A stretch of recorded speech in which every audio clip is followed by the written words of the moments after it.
Welcome back to our channel, everyone. Today is a truly beautiful, bright day to pour yourself a fresh, warm cup of coffee, settle into your absolute favorite armchair, and catch up on all the juicy drama waiting for us. We have so much to discuss about our beloved Port Charles, and we are absolutely thrilled to share these new insights with you.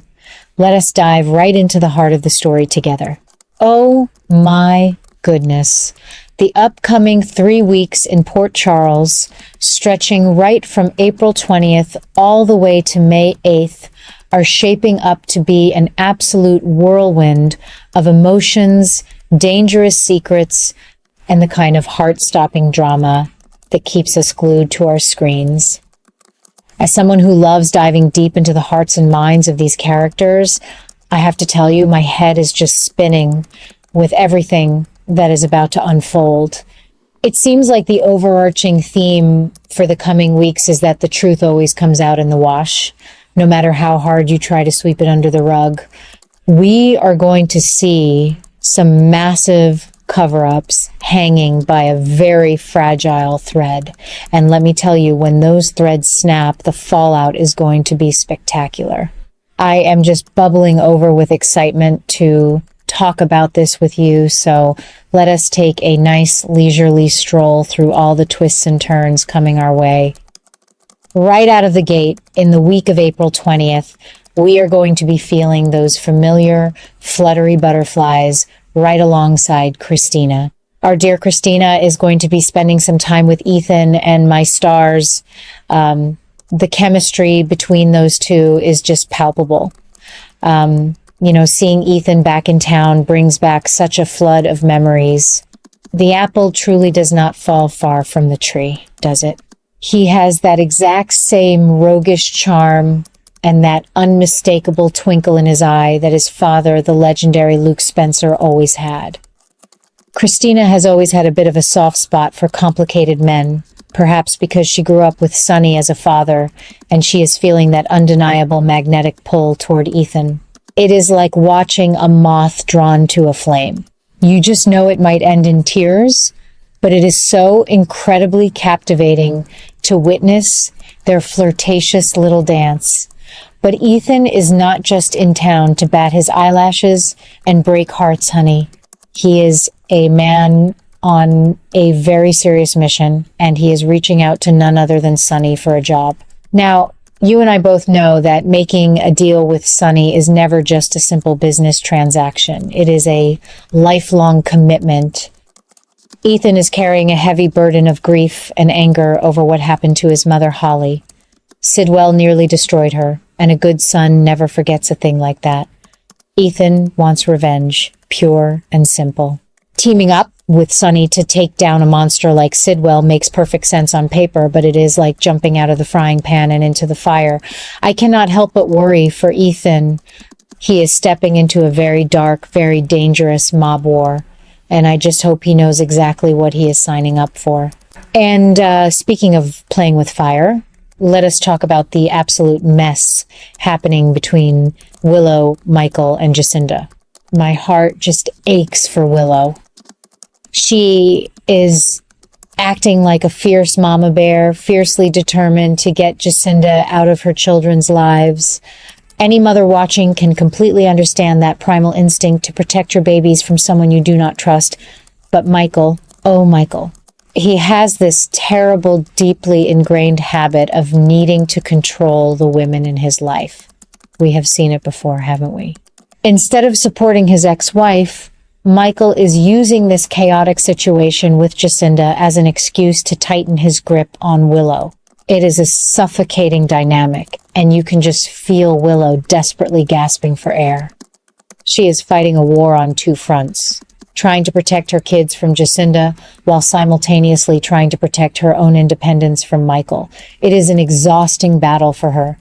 Meanwhile, across town, we have a classic triangle of manipulation brewing, and it involves Valentine, Nina, and the always perceptive Carly.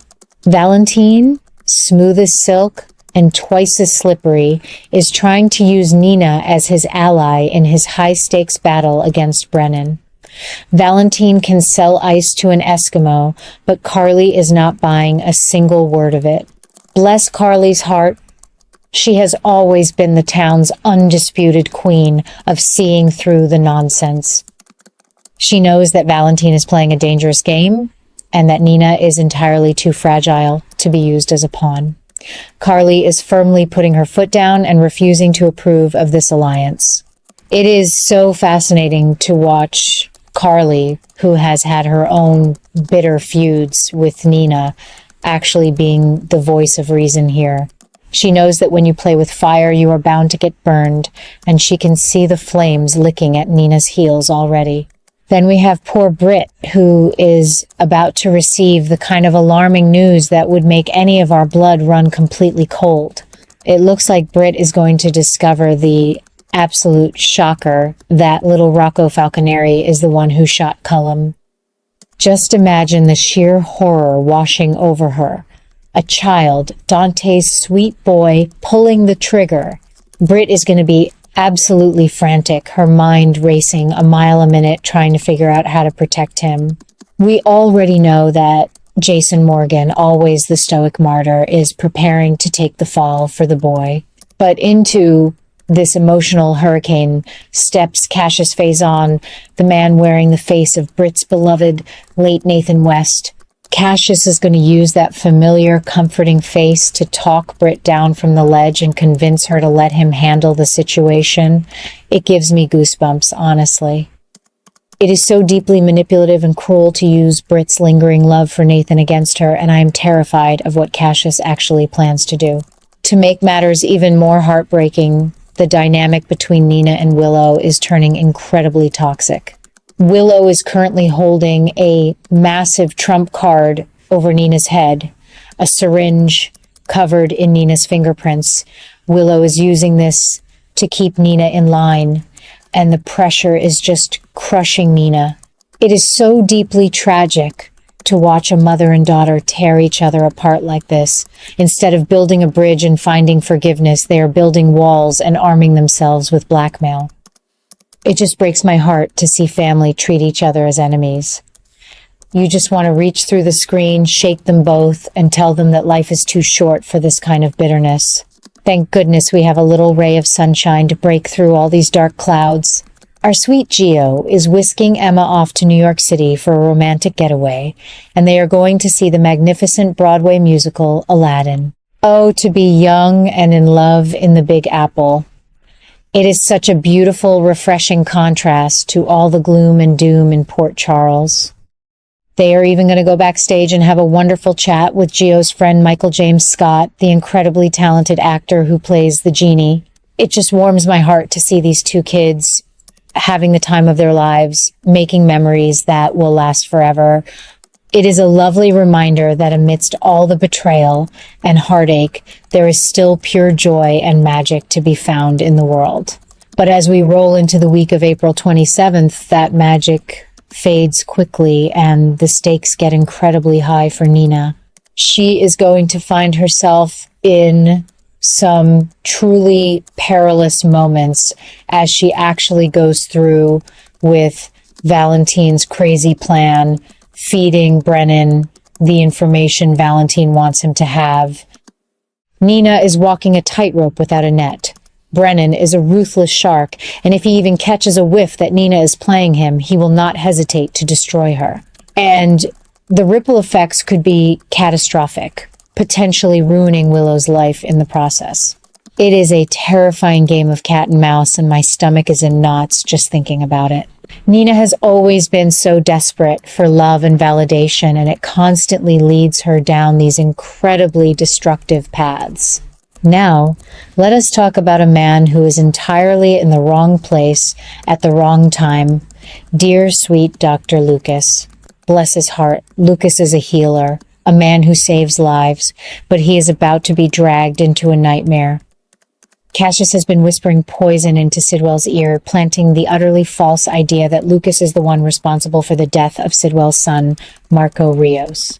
Sidwell is a man blinded by a father's all-consuming grief, and that grief is rapidly morphing into a terrifying, unhinged thirst for vengeance. Cassius is pure evil for setting an innocent man up like this. Lucas has absolutely no idea that there is a target being painted on his back, and the suspense is just agonizing. And it gets worse for Lucas, my friends. Cullum, who is already a very dangerous piece of work, might easily frame Lucas by planting Marco's phone on him, especially with the help of that shady character, Pascal. It is an intricate, terrifying web of lies being spun around Lucas, and he is completely defenseless against it. You can just feel the walls closing in on him. It is one of those storylines that makes you want to yell at the television screen because the injustice of it all is just so frustrating and heartbreaking. We can only pray that someone uncovers the truth before Sidwell unleashes his wrath on an innocent man. As we move into the first week of May, from the 4th to the 8th, we are going to be treated to part 2 of this fabulous Broadway crossover. Michael James Scott is going to leave New York and make a grand trip right to Port Charles. He is scheduled to perform at the Savoy, and I can already picture Curtis's club swinging with incredible music and energy. It is going to be a spectacular night of entertainment, a moment for the town to put on their dancing shoes and forget their troubles for just a few hours. I absolutely love when the show brings in special guest stars like this. It adds such a wonderful, vibrant flavor to our little fictional town. This is where the story takes a fascinating, unexpected turn. Will Nina discover that Kai and Trina hold the key to Willow's dark secret? And if she does, will Nina actually step up to protect these young people from her own daughter? It would be the ultimate tragic irony. Nina, who has made so many mistakes in her life, suddenly becoming the fierce protector against Willow, who is losing her grip on reality. It would be a profound redemption arc for Nina, showing that her motherly instincts extend beyond just her biological child to protecting the innocent. It is a deeply emotional, complex situation, and I am sitting on the edge of my seat waiting to see how this incredibly tense standoff resolves itself.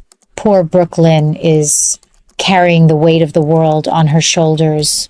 She is an absolute nervous wreck, consumed by guilt because she is lying straight to the face of her wonderful husband, Chase. And to make matters worse, Chase is a police officer! Lying to a cop, especially the one you share a bed with, is a ticking time bomb just waiting to explode. You can see the pain in Brooklyn's eyes every time she looks at him. She knows that when Chase inevitably finds out she has been keeping this massive secret, it could destroy the beautiful foundation of trust their marriage is built upon. It is a heartbreaking situation, and I just want to give Brooklyn a hug and tell her to spill the beans before it is too late. My goodness, the drama is just spectacular, and I cannot wait to watch every single minute of it with all of you. Finally, we have to talk about the grand matriarch herself, Tracy. Tracy is doing what Tracy does best, sweeping family scandals under the thickest rug she can find. She is pulling every string she has to make sure that Brooklyn's involvement in that terrible car crash is buried forever. Tracy truly believes that with enough money and influence, the Quartermaines can outrun the truth. But as we all know, especially in Port Charles, these elaborate cover-ups almost always end in absolute disaster. The truth has a funny way of clawing its way up to the surface when you least expect it. But behind the music and the glamorous lights of the Savoy, a massive dark secret is threatening to blow everything apart. Oh my goodness, the revelation that Willow is the one who shot Drew is an absolute bombshell. This sweet, gentle former school teacher has committed a terrible crime, and the guilt and paranoia are completely eating her alive. She is terrified because young Kai T and Trina actually know the truth about what she did. Willow is spiraling so far out of control, and you have to wonder, just how far will she go to ensure Kai and Trina keep their mouths shut? Fear can make good people do terrible things, and the idea of Willow threatening these innocent kids is just chilling to the bone.